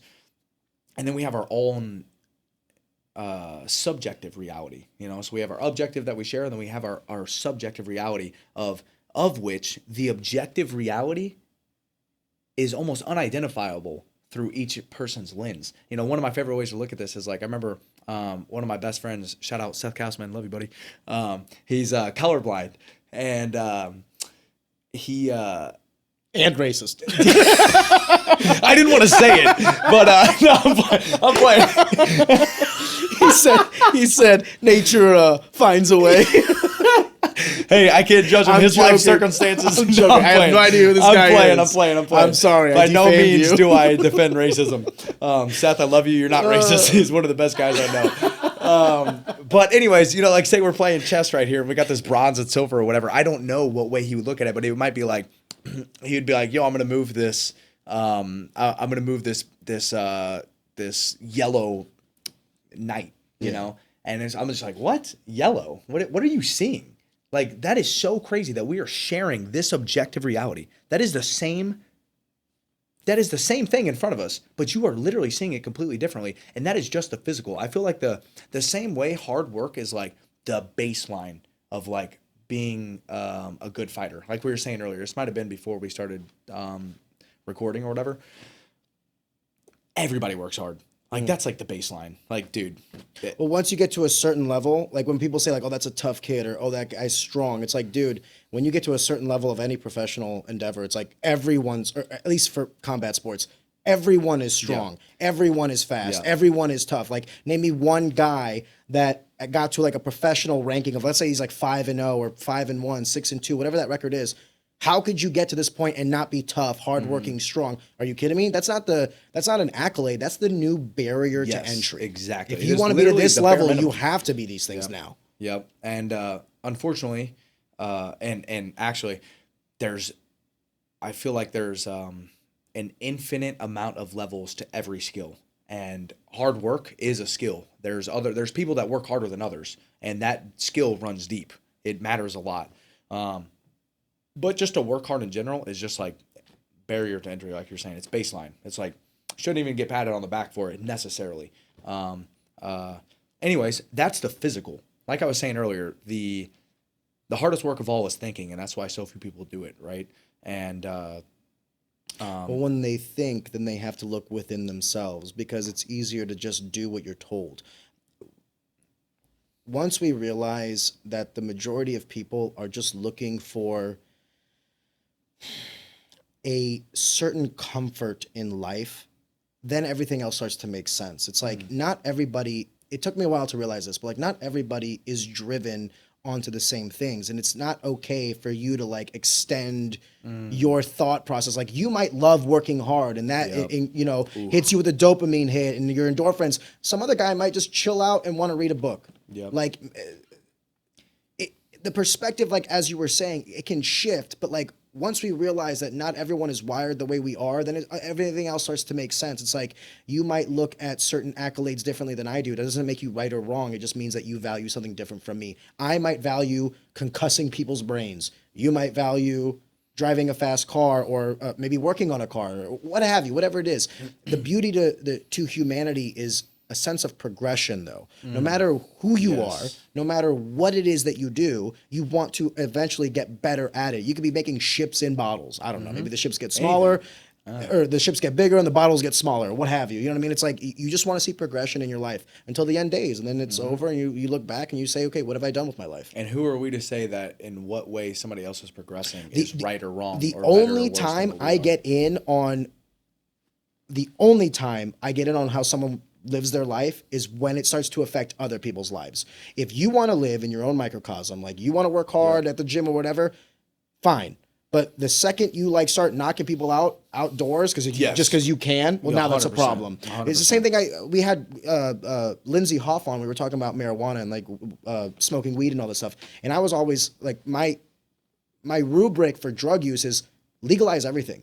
Because as long as you're doing it within yourself, who am I to stop you? If you want to do heroin and throw your life down the drain, it's not in me to stop you from living your life if it's only affecting you. To the point where I disagree, or that I have to start to get involved now, is it when it's affecting other people's lives. That's why I think you should legalize all drugs, because no human has the right to tell another human what to do with their own body. I truly believe that, with the exception of under a certain age. When you're children, when you're not fully developed, when you don't know the gravity of the choices that you're making, you do need someone to kind of step in and say, hey, listen, when you're an adult, you can do these things because then you'll be fully developed. You can handle the gravity of your choices. But until then, no. Afterwards, off to the races. The goal would then be, if you are, making choices in your life that are affecting other people, let's say it's drug use, you have someone in your life like a family member, a friend, someone that can see that and help kind of give you the help that you need. But ultimately, what people value, what people want to do, it separates us from one another. We are our own individual people. You said something earlier in the conversation where we have like this collective consciousness, this kind of like societal norm where we all are kind of marching in the same direction because we want prosperity and peace and, a better tomorrow than it is today. The only caveat in that is perspective of what that tomorrow could look like. Does that make sense? It's like, to some people it might be monetary gain. Exactly. To some people it could be, I want what goal we're striving for. Yeah, it's what like our tomorrow success is aiming to subjective, be. like you were saying. Like success for some people could be, I lost a pound today. Success to other people, I made $1 million today. It's subjective. Some people might be, I moved a pound today. So my whole thing is, I'm all for people. I'm all for people doing their own thing in their own little echo chambers, as long as it only affects them to the extent that it starts to affect other people. I agree completely, and it's hard. But then it's like, again, it's we'll never.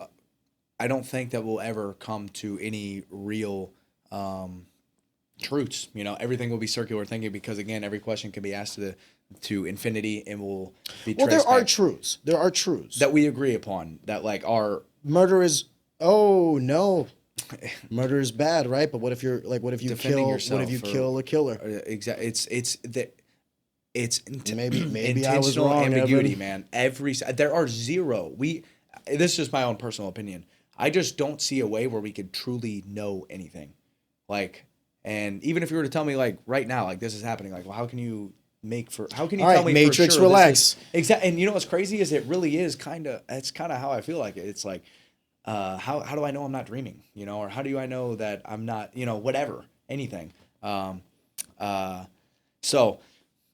Shoot, I got off track, but No, we went down the rabbit hole. yeah, I What started is thinking way consciousness? other. What is reality? Exactly. I started thinking all over My the place. butthole puckered. I was like, oh gosh, not this again. I was like, brother, I don't know. Yeah, I need a whiskey. But yeah, man, I just it's hard. Oh, that's what it was. So we were talking about the legalizing all drugs. Everybody, who are we to tell anybody? And I really do believe this. And It's not my responsibility to police other human beings. and who am I to even know that? Even from like my own beliefs, even like I really believe the Bible. I really am trying to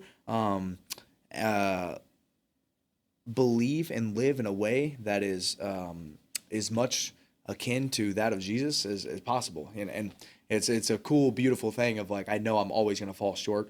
And anyways, I'll get way back on that topic. I'll start talking about that forever. But anyways, It's beautiful. I love your conviction in it. dude, it's just changed. I feel like it's just changed my life so much that it's just like, the Bible says that the words that come from our mouth, are just overflow from our heart, and good or bad, anything. It's just like it tells a lot about the person that you are. And dude, again, I really feel like I just kind of placed my identity in Christ, and it's just who I am, or anyways. But so Okay, okay, so you've had this kind of like epiphany or this revelation in your life, and what drives you has shifted from being the best fighter to being the best human. Simultaneously, though, you haven't given up fighting, and you've found some success in the UFC now. You're what, 2-1? 1-2 actually. 1-2 actually. Yeah, yeah, but you got the cut. That's kind of. And if we really want to get nitty gritty into it, your very first fight was up a weight class on what, 1 week's notice? 4 or 5 days. Yeah. 4 or 5 days notice, and you bumped up to 70 to take that fight. Then your next fight, you ended up winning, and then your last fight. No, it was the other way. My second fight was You got I went the cut. 0-2 You got first, the yeah. cut. You got I had the the cut. short notice. In a short fight notice that you upper weight were, class. in my opinion, what do I know? You were winning, Yeah. but then you got that nasty cut. The fight Yeah. had to be stopped from that, and then your last fight was the one where you actually had a phenomenal performance. Thank you. And kind of cemented your place in the UFC. Thank you. So the reason I bring that up is, it's funny. I actually brought you on because I originally thought we were going to talk about fighting, but I guess fighting is the vehicle for the soul, right? Yeah. In some sense. Not that I got to be honest with you. This has been the best episode. Oh, thank you. It's Kayla, awesome. can we agree? Absolutely. Yeah, thank you. So But I do want to let the people know that, like, before me, I have this humble man who's given all the credit to his Lord and Savior, and he's looking at, like, the macro level of life, and he's trying to embrace the true value of his soul. And I love all these things. Simultaneously, you're knocking motherfuckers out. So tell me about that duality. Yeah, it's I actually struggled with this big time whenever I first really got deep into my faith, because I literally, again, up until I had that revelation at my cousin's funeral, my purpose, my reason for existence was being the best fighter I could be. So I was trying so hard to figure out. And again, I realize all these things now. I didn't necessarily in the moment, just like that Bible verse says, it's like, you might not understand now, but later you will. And again, dude, it's like, it's so crazy because I feel like it was so perfectly constructed. I'm like, oh, I see now how each and every single step led me in the right direction to get to the next step, to exactly where I am now. And I don't know, I have zero idea, because I know of how, for one, I know how little my understanding is of this freaking world, but how, one little thing, I guess the butterfly effect, right? Of like, if you change one little thing from the past, how much could that affect where you are, Anyways, I get so sidetracked. No, but Evan, I love it. So when I first started getting deep into my faith, I finally accepted this idea of, like, when I step in the cage, when that cage door locks, I'm trying to inflict as much damage on this person as possible. And because it's you or me. At the end of the day, we are there to hurt each other. And which really sucks. And I want to add something to this real quick, because, like you were saying, you're like, well, earlier you're saying, if my idea of progression, if I want to progress in the way of taking people's consciousness, or whatever you said, I love that. Separating people from their consciousness. Yeah. And but it's so much more than that. That is what it comes down to right then and there, right? It's that singular moment, the cage, that is the truth, right? That is like, it's just that one that one fight, 15 minutes. But it's the person that you have to become along the way in order to even be able to step in the cage, honestly, and then let alone to be able to deal with those nerves and to think clearly, make the right choices, move the right chess pieces, make the correct decisions, fight through the pain and the fatigue, the exhaustion, the uncomfortability of even, like, just being in front of so many people, like you were saying, feeling so naked, of like your whole life's work is being exposed and could be by a bunch of people that shattered. have no idea what you're doing, and are so judgmental, so quick to judge because they don't have a deep understanding of it. That, like, oh, that guy just sucks, or like, okay, maybe he just had an off night. Dude, MMA fans are the most fickle. They are rough. Well, and it makes more sense the more that I try to understand, because actually, I'm just now had a thought pop in my head. It's like, just like critics of religion, a lot of times is because of a lack of understanding, I believe. And but just like MMA, it's the most analogous thing to life. So it's like almost if what I say is true, that it's the most analogous thing to life, that it's the most closely relatable. Trying to understand life is so unbelievably in depth and challenging that, like, how could we expect anybody to actually kind of truly understand? Well, we can't. And it's like, I guess kind of the same is true for MMA, unless, dude, how could we ever expect anybody to truly understand? It's like, I don't even truly understand. I've been dedicated my life to this, and every single day I walk off the mats and I'm like, oh, I know nothing. I literally don't know anything, because every single time I get on here, I learn more and more about all the things I'm doing wrong, and it's like, how can we expect anybody else to view it in that same way? Yeah, it's so easy to find yourself judging, anybody and anything, but especially something that is so hard to understand, because, again, it's our ego. I don't know if that's what it is, Evan. I think you give people. I think you give people too much credit. I think what it is more than anything is that people love a success story, and they'll tie their identity to an individual, and then if that individual falls, they will somehow feel like that person failed them. Like, oh, that person sucks. Like, Anderson Silva was the GOAT for the longest time, loses to Chris Weidman, and everyone's like, oh, well, he didn't, he wasn't really trying in that fight. Then the rematch, he snaps his leg, and then suddenly Anderson Silva's chopped liver. Yeah. It's like, this guy was never that good. Or maybe he was never that good. And it's just like, the thing is, you have this preconceived notion in your head, like, this is the truth, right? This guy's the GOAT, this guy's the best, what have you. And then you see him in real time fall. Now you have to do one of two things. You can either accept that you were wrong, or accept a reality in which you were right and wrong at the same time. This That's guy true. can be amazing. He is the GOAT. He is all these things, but he had a bad night. And Yeah. that is hard for people to understand. I wish I could watch football and like it. Like, I wish I could watch hockey and like, oh, I can appreciate the physical endeavor. Like, I'm sure dunking the ball in basketball is tough. I can't do it. Also don't give a shit when I see it. You know what I mean?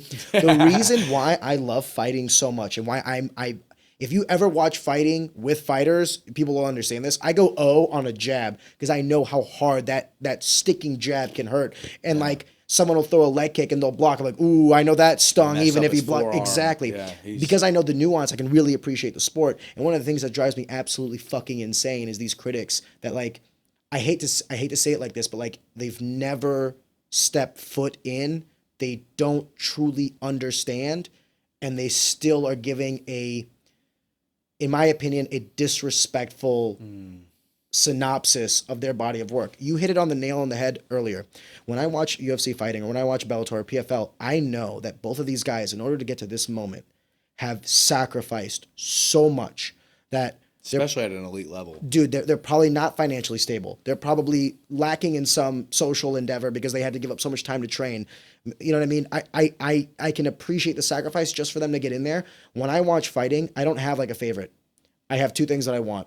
I want a great fight, and I want both guys to walk out. And if I can get both of those, I'm like, holy shit. Yeah. Max Holloway versus Justin Gaethje.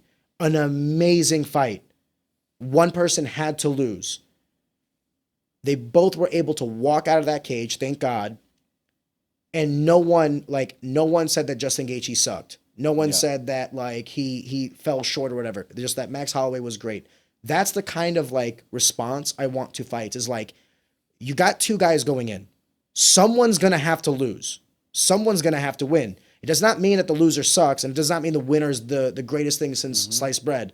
And if anyone has followed combat sports for any period of time, MMA math is fickle. I mean, Who's better that night? And styles night. make fights. So it's like, I just appreciate the sport for what it is. I think as time goes on, these people are starting to realize this more and more. Maybe it's because they're doing martial art themselves. Like there seems to be a tendency between people that have shitty responses to fights and never being in a fight. Yeah. It doesn't mean like in the cage, but like on a jiu-jitsu mat, on a wrestling mat, in a boxing ring, whatever, like any type of fight. And the people that are educated, the people that have gone through it, they have a deep reverence and respect for it. I just enjoy watching fights with them. And can I be honest with you?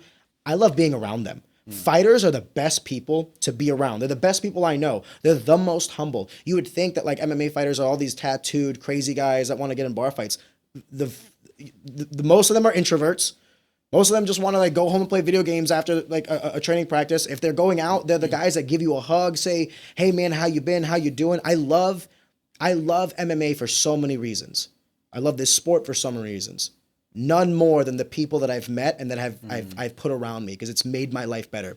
Amen. You went to Sanford MMA and then that switched to Kill Cliff, but like those gentlemen, like, okay, MMA brought you there, but then you go to the Nate Marquardt's Bible study. Then you meet Gilbert Burns and all these other people. Michael Chandler is one of your favorite guys now, right? It's like the vehicle was MMA, but like everyone in your shared experience now benefits your life and now made you a better man for it. And we always say that iron sharpens iron in technique, but I think one of the things that we don't give enough credence and credit to is that iron sharpens iron for our souls and our mentality as well. Being around tough, strong, gritty, good people will make you tough, strong, gritty, and good yourself. Yep. Proverbs 27:17, as iron sharpens iron, so does one person sharpen another.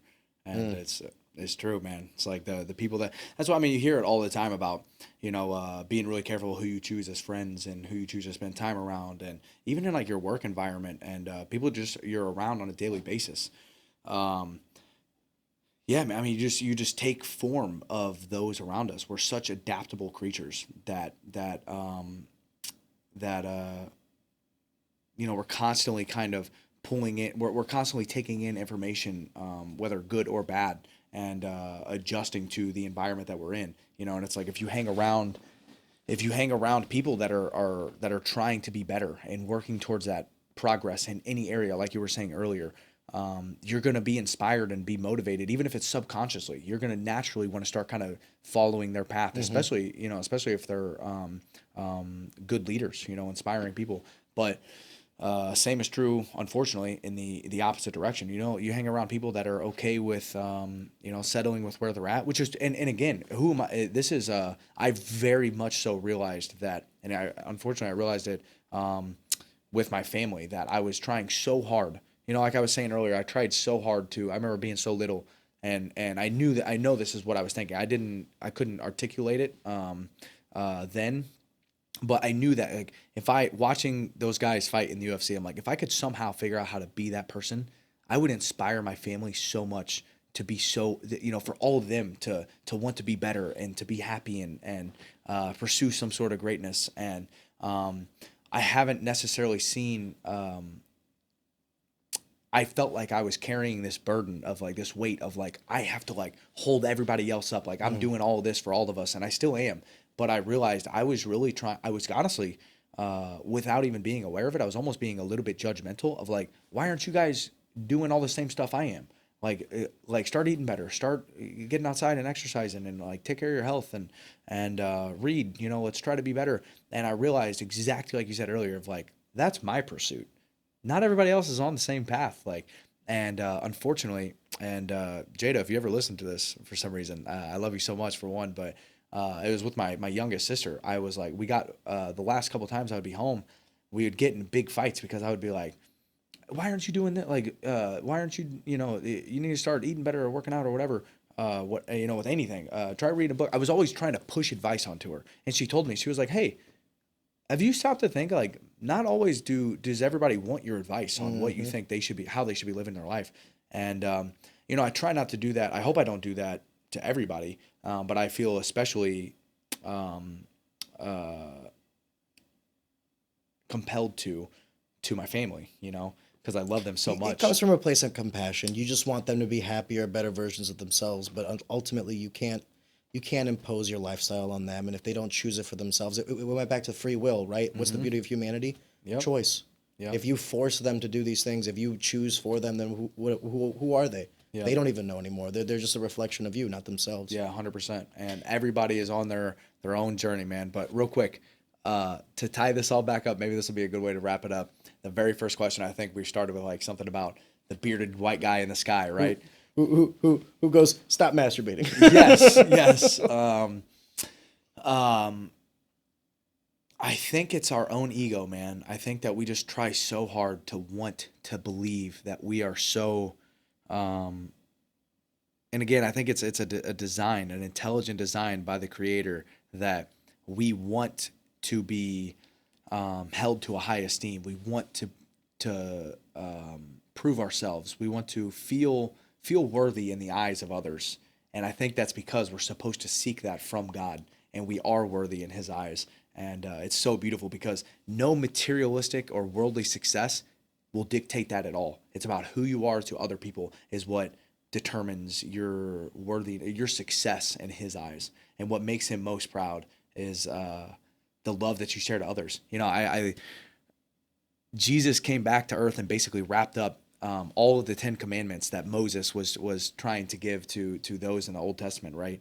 All these laws, and the way I kind of look at it, and I hope I'm not biblically incorrect for thinking this way, but it almost seems like Jesus, God had to come back to earth in the form of Jesus Christ and be like, hey guys, you guys are messing this up really bad. You guys are focusing so much on these laws. All the Pharisees and the Sadducees of the time, the religious leaders of the time, were being so hypocritical and, like, being ritualistically, they were practicing the rituals correctly. You do this every time, or a certain time of day, and but they were not treating people well. And he was like, I gave you these laws to try to help you to love one another. That's the only thing that matters. So Jesus came back and said, let me sum this up for you in 2 things: to love your God above all else, and to love your neighbor as yourself. That's it. That's it. That's it. Just do those things and we're good. We'll see you in heaven. And anyways, I think that the bearded white guy in the sky that we conceptualize as God, right, is just our own ego feeling the need to explain an incomprehensible figure, right? Something that we can't understand. And, again, like, I just think of, like, explain to me the universe. I'm like, I can't. Like, I just can't, right? And that's God. And It's not this bearded white guy in the sky. I don't even know. I even tell God all the time, I'm like, I can't wait to meet you. Like, what could you possibly be? I don't even know. I can't even fathom it. It's a woman. It's probably, it's probably a woman. And, but yeah, I think it's just our own ego that we can't get out of the way of ourselves, our own mind, to thinking that we have to know. Like, I have to be able to conceptualize. I'm intelligent enough to be able to understand anything and everything in this world. And I don't think that we can ever understand or comprehend God. And I think that the bearded white guy in the sky, unfortunately, ruins. Actually, let me finish with one thing. I'm so sorry. Wrap this up. There's the other thing I was trying to explain earlier, and I was doing a very poor job. Evan, don't rush yourself. Jiu-jitsu, everybody should train martial arts because fighting is the most analogous thing to life, the most closely relatable thing to life. And martial arts is a way to practice fighting, right? Not everybody needs to fight, but everybody should practice martial arts because you're learning how to fight, even in a physical sense, so you can overcome the mental fights and most importantly, the spiritual fights. But we know as martial artists, your instructor who is teaching you how to fight and teaching you these martial arts varies greatly and matters immensely. And remember, we are all humans. Every single one of us are inherently flawed, inherently sinners, right? And just even when we don't mean to, we can't see every step of the game and how it plays out. So even sometimes when we think we're doing the right thing, it might not be. And we just don't even have the ability to understand that yet. Anyway, so even everybody's flawed, right? And the coach that coaches you in jiu-jitsu, just to choose one particular martial art, you could probably say, I want to do jiu-jitsu. I want to learn jiu-jitsu. I'm just going to teach myself. You might have the ability. I highly, highly, highly doubt it. No, because even then you're getting outside. Like when you say teach yourself what? You don't know what you don't know. So you're actually getting it from some source. The beauty of knowledge is it's never owned, it's rented. Yeah. We lease it and then we will give it back. It's a gift. Yeah. So like when someone says like they're going to teach themselves, yeah, good luck with that one. But if you go to seek instruction, right? If I go to a gym and you don't know what you don't know, right? You don't know the quality of instructor that you're getting because you don't understand how to accurately estimate or judge that, right? So the same is so true for religious instruction. So many people go to bad instructors that are teaching things wrong, most likely, in my opinion, because they have their ego tied to it. I know what I'm talking about. How could we ever know about God other than trying our best to understand and truly believe? I personally believe that I can know God greatly and understand his character a lot through the words in the Bible. And but I could never completely understand and conceptualize God. That's so silly. But anyways, people will try to sell you on that they do know, and you have to do these, but this way or whatever. And a lot of people have bad. Say you go in to learn jiu-jitsu from a coach and you don't even drill. Just on your first day, you get put in going live and you get hurt, and now you're like, jiu-jitsu sucks.